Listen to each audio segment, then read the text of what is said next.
আসসালামু আলাইকুম। আপনারা দেখতে পাচ্ছেন কালবৈশাখী ঝড় ওঠার পূর্ব মুহূর্ত।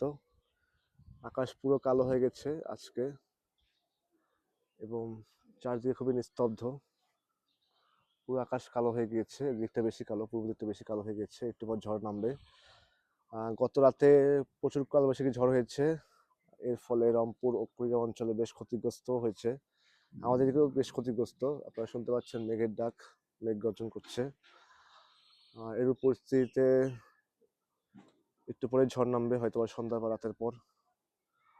আপনারা সবাই দোয়া করবেন আমাদের জন্য, আমরা যেন সুস্থ সবলভাবে থাকতে পারি। এরকম ঝড়ে অবশ্য আমের জন্য ক্ষতিকর। সামনে আমের সিজন, আমের মৌসুম।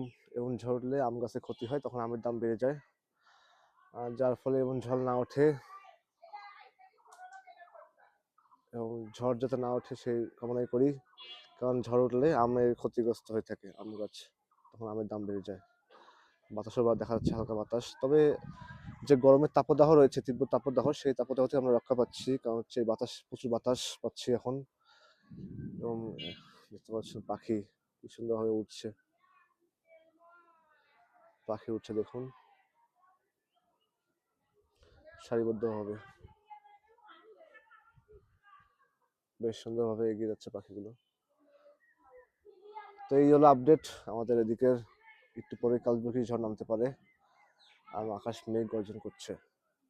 ধন্যবাদ।